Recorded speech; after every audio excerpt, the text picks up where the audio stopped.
Hey viewers, welcome to One Step Ahead. Today we will learn about reasoning. हमारा reasoning का पहला topic होगा analogy. Analogy मतलब किसी भी दो चीजों में रिलेशन निकालना. एनालॉगी दो तरह की होती है, verbal, non verbal. Verbal analogy includes word, number, alphabet or mixed. Means in word means we find the relation between two words. For example, we find the relation between country and capital. Taking the example, India analogy Delhi is to Denmark analogy Copenhagen. As Delhi is the capital of India and Copenhagen is the capital of Denmark. और हम इसमें animals और and उसके young ones के बीच में relation निकाल सकते हैं, ऑर्गन, डिजीजेज में, कंट्री और करेंसी में, एंड मेनी मोर. नंबर के अंदर हम दो नंबर्स के बीच में रिलेशन निकालते हैं. वो चाहे उनका क्यूब या स्क्वायर रूट हो सकता है, एडिशन या सब्ट्रैक्शन हो सकता है, इवन या फिर odd. For example, 2 analogy 8 is to 3 analogy 27. 8 2 का क्यूब है, उसी तरह 27 3 का भी क्यूब है. 23 analogy 13 is to 54 analogy 44. 23 minus 10 is equals to 13. उसी तरह 54 minus 10 is equals to 44. Alphabets के अंदर हम वॉवल्स, कॉन्सोनेंट्स, पोजीशन एटसेट्रा इन सभी में हम रिलेशन निकाल सकते हैं. अल्फाबेट्स में मेजर पार्ट याद करने के लिए है हमारी पोजीशन टेबल. हमारा हर अल्फाबेट को कौन सा नंबर असाइंड है. फॉरवर्ड में हम ए से स्टार्ट करते हैं, ए को 1 और जेड को 26, और बैकवर्ड में ए को 26, जेड को 1. फॉर एग्जाम्पल, हमारा एग्जाम्पल है ए F K P analogy B G L Q is to C H M R analogy D I N S. ये कैसे हुआ? अब हम देखें ए एफ के पे, अगर जो हम इसके पोजीशन टेबल देखें, ए की पोजीशन 1 है and here B G L Q, B की पोजीशन 2 है. कमिंग बैक, एफ की पोजीशन 6 है और जी की पोजीशन 7 है. हम इसी तरह देखें, हमने यहाँ पे +1 हर वैल्यू पे किया है, तो हमारा बी जी एल क्यू आ गया. यानी A +1 position is B, F +1 position is G, K +1 position is L, P +1 position is Q. उसी तरह सी एच एम आर और डी आई एन एस में हमारी +1 पोजीशन हुई है, तो हमारी एनालॉगी प्रूफ हो गई. हमारी नेक्स्ट एनालॉगी है मिक्स्ड. मिक्स्ड में हम वर्ड्स, अल्फाबेट्स इन सबको मिक्स कर सकते हैं. For example, news analogy 1 14 5 23 19 is to paper analogy 16 1 16 5 1 8. ये कैसे हुआ हम चेक कर सकते हैं अपनी पोजीशन टेबल की हेल्प से. हम देखेंगे कि न्यूज में एन की वैल्यू 14 दे रखी है, ई की वैल्यू 5 दे रखी है, डब्ल्यू की वैल्यू 23 दे रखी है और हमारे एस की वैल्यू 19 दे रखी है. तो हम देख सकते हैं ऐसे ही पेपर की वैल्यू, हमें पी की वैल्यू 16, ए की वैल्यू 1, अगेन पी 16, ई की वैल्यू 5 और आर की वैल्यू 18 दे रखी है. तो हमारा ये एनालॉगी प्रूफ हो गया. हमारा सेकेंड एग्जाम्पल है film analogy 10 is to hotel analogy 12. अब हम इसमें देखें, इसमें हमारे 5 अल्फाबेट्स हैं, इसके अंदर हमारे इसमें हमारे 4 अल्फाबेट्स हैं एंड इसके अंदर हमारे 5 अल्फाबेट्स हैं. तो इसमें अगर जो हम सबकी पोजीशन लिखें, यानी एफ की पोजीशन 6, आई की पोजीशन 9, एल की पोजीशन 12, एम की पोजीशन 13 और डिवाइड बाय 4, जितने टोटल नंबर ऑफ अल्फाबेट्स हैं इज इक्वल टू 10. ऐसे अगर जो हम इसमें करें, इन सबकी पोजीशन लिखें और divide by total number of alphabets, we would give is equal to 12. हमारा आंसर 12 आ जाएगा. नाउ जो एनालॉजी के क्वेश्चंस होते हैं वो 4 तरह में डिवाइडेड है. यानी फर्स्ट सेंटेंस में आ सकते हैं, सेकंड वो A analogy B is to C analogy what, इस तरह आ सकते हैं. थर्ड ए एनालॉगी बी और हमें पूरा सेकंड एनालॉगी निकालनी होगी. फोर्थ हमें कोई भी सिमिलर टाइप बतानी होगी ऑप्शंस में देख के. फॉर एग्जाम्पल, हम क्वेश्चन फर्स्ट करते हैं, a cow is to a calf as goat is to a. हमारे पास 4 ऑप्शन है, puppy, lamb, kid and colt. अब इसे देखिए, cow is to a calf, calf cow का यंग वन होता है, तो गोट का यंग वन हुआ लैम्प. तो हमारा आंसर हो गया, a cow is to a calf as a goat is to a lamb. Now second example is pitch is related to cricket in the same way as arena is related to, हमारे options हैं tennis, badminton, gymnastic and wrestling. हम देखते हैं कि cricket pitch पे खेली जाती है, तो एरेना में क्या होता है? टेनिस, बैडमिंटन, जिम्नास्टिक और wrestling is the correct answer. तो नेक्स्ट एग्जांपल देखते हैं BFG analogy EIJ is to RUW analogy what. अब हम इसे निकालने के लिए अगर जो हम BFG और EIJ में रिलेशन देखें, हमारी जो पोजीशन टेबल हमने पहले बनाई थी, B और E में relation B+3 is equals to E, उसी तरह F+3 थर्ड पोजीशन पे F की I है एंड G के थर्ड पोजीशन पे J है। तो हम देखते हैं कि B में जो हम 3 पोजीशन ऐड करते हैं E आता है, F में 3 पोजीशन ऐड करते हैं I आता है, G में 3 पोजीशन ऐड करते हैं J आता है। तो अब हम चेक करें R में 3 पोजीशन ऐड करें तो हमारा U आएगा, U आएगा। U में 3 पोजीशन ऐड करें तो हमारा Y आएगा एंड अगर जो हम W में 3 पोजीशंस ऐड करें तो हमारा Z आएगा।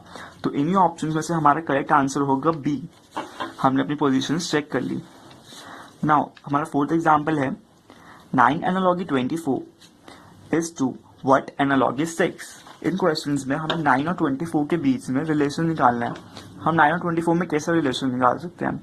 For example 9 into 3 is equals to 27, 27 minus 3 is equals to 24, और 9 into 2 is equals to 18 plus 6 is equals to 24। इसी तरह हम अपना सेकेंड एनालॉगी में देखते हैं रिलेशन निकालने के लिए दैट x हमारा ये चीज और ये चीज सेम होना चाहिए। तो x into 3 minus 3 is to 6 और x into 2 plus 6 is to 6 is equals to 6। तो हम इसको सॉल्व करेंगे तो x into 3, अगर जो हम लिखते हैं x into 3 is equals to 9 और x is equals to 3। Here 6 तो 6 कट ही जाएगा, इट इज नॉट पॉसिबल, ये केस हमारा पॉसिबल ही नहीं है। तो हम ये केस लेंगे और हमारा answer x is equals to 3 जो हमने सॉल्व किया वो प्रूफ हो जाएगा x is equals to 3। So 9 analogy 24 is to 3 analogy 6। Now हमारा फिफ्थ एग्जांपल है vertex analogy pyramid is to what. Now हमारे ऑप्शन है strand is to hair, rung analogy ladder, summit analogy mountain and frame analogy picture. हम इसमें check करें vertex कोई भी pyramid की टॉप होती है, उसी तरह माउंटेन के टॉप को समिट कहते हैं। तो हमारा आंसर होगा इसका C। नाउ हमारा 6 एग्जांपल है गिवन सेट इट्स 832 और हमें 4 ऑप्शंस दे रखे हैं। ऐसे क्वेश्चंस में हम 832 में रिलेशंस निकालते हैं। For example like 832 is written like this 832। When we square 2 and subtract 1, we get 3. Like 2 square minus 1, 4 minus 1 is equals to 3. And when we square 3 and subtract 1, we will get 8. 9 minus 1 is equals to 8. तो हम इसी तरह relations देखें। First हमारा A part को अगर हम solve करें तो 5 square 25 minus 1 never comes to 6, तो ये हमारा ऑप्शन नहीं है। Now 3 square 9 minus 1 could be 8. Yes, 9 minus 1 could be 8, and here 8 square 64 minus 1 is equals to 63. So B is the correct answer. Now our seventh example is XMAE analogy 16 is to VTNG analogy what? इस question को solve करेंगे जैसे इसमें alphabets use हुए हैं तो हम अपनी पोजीशन टेबल की हेल्प लेंगे। हम अपनी पोजीशन टेबल में चेक करते हैं कि x की पोजीशन क्या है। x की पोजीशन हमें 24 दे रखी है, तो हम सबकी पोजीशंस लिख देते हैं। लाइक x की पोजीशन 24, m की पोजीशन 13, a की पोजीशन 1 एंड e की पोजीशन 5। हमें इसमें 16 में रिलेशन निकालना है। तो अगर जो हम अब चेक करेंगे that 4 plus 2 is equals to 6, 3 plus 1 is equals to 4, 1 plus 0 is 1 and 5 plus 0 is 5. हम इसको ऐड करेंगे तो हमारा आंसर 16 आएगा, जो हमारे रिलेशन निकल रहा है। ऐसे ही हम VTNG का रिलेशन निकालेंगे पोजीशन टेबल की हेल्प से। सो V की पोजीशन 22, T की पोजीशन 20, N की पोजीशन 14 and G की position is 7. So 2 plus 2 is equals to 4, 2 plus 0 is equals to 2, 4 plus 1 is equals to 5, 7 plus 0 is equals to 7.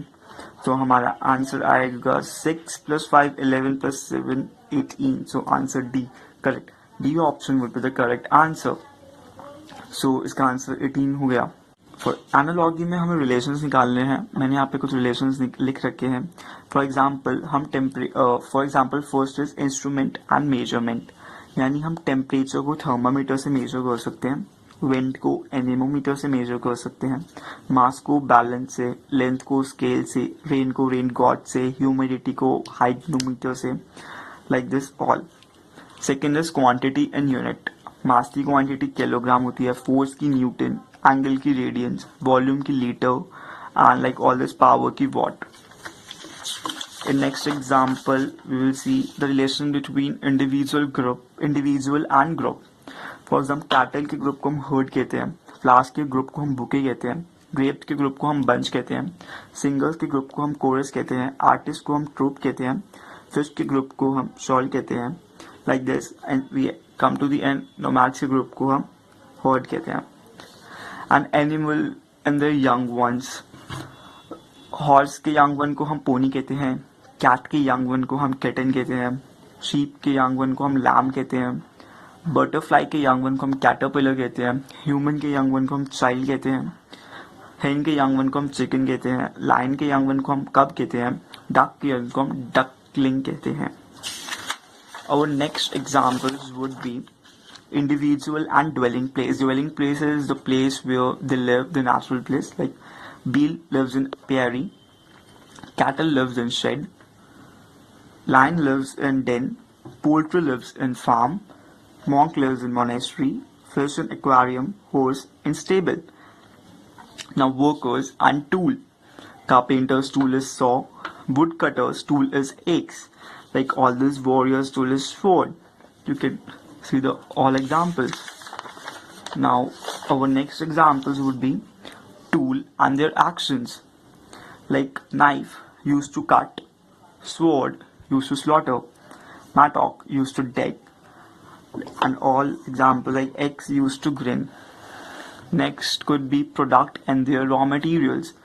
Like butter is from milk, wall is with the help of brick, यानी brick हमारा raw material है and उससे ही wall बनती है। Would के help से furniture बनता है, लेदर के हेल्प से शूज बनते हैं, वूल की हेल्प से पुलोवर्स बनते हैं, ओर की हेल्प से मेटल बनता है, लाइक ऑल द शुगर के हेल्प से जागरी बनती है। Our next example would be word and intensity, means word is less और intensity high. Like wish to desire, wish मतलब थोड़ा कम, डिजायर उसी चीज को ज्यादा में, इंटेंसिटी में ज्यादा में उसे डिजायर कहेंगे। Like sink and drown, quarrel and war, quarrel मतलब हल्का सा झगड़ा, वॉर मतलब काफी बड़ी लड़ाई। फेमस एंड रिनाउंस्ड, एरर और ब्लंडर, रिफ्यूज और डिनाई, क्राइम और सिन, मॉइस्ट और ड्रेंच। ये कुछ एग्जाम्पल्स हैं। इन एग्जाम्पल्स को मैंने नीचे PDF में नीचे लिंक में भी दे रखा है, आप वहां से चेक करके पढ़ सकते हैं। Next type of analogy is non verbal analogy. Non verbal analogy में हम शेप से रिलेट करते हैं। हमने वर्बल एनालॉगी में वर्ड्स अल्फाबेट से रिलेट किया, नॉन वर्बल हम शेप से, उनकी ओरिएंटेशन से, उनकी रोटेशन से, रिफ्लेक्शन से और उनके मूवमेंट से हम सॉल्व करते हैं।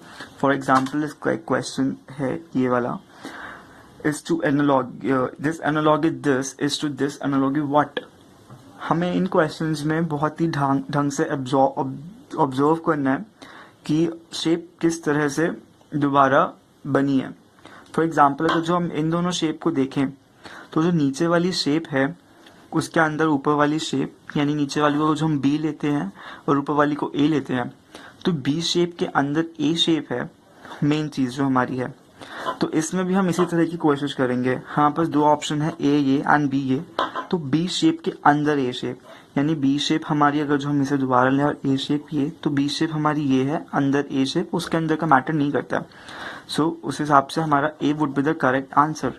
जबकि अगर जो हम अपना बी ऑप्शन देखें तो उसमें ए शेप के अंदर बी शेप है, लेकिन ये इनकरेक्ट आंसर होगा, बिकॉज हम अपना फर्स्ट रिलेशन जिसमें बी शेप के अंदर ए शेप है, हम उसी तरह से देख सकते हैं।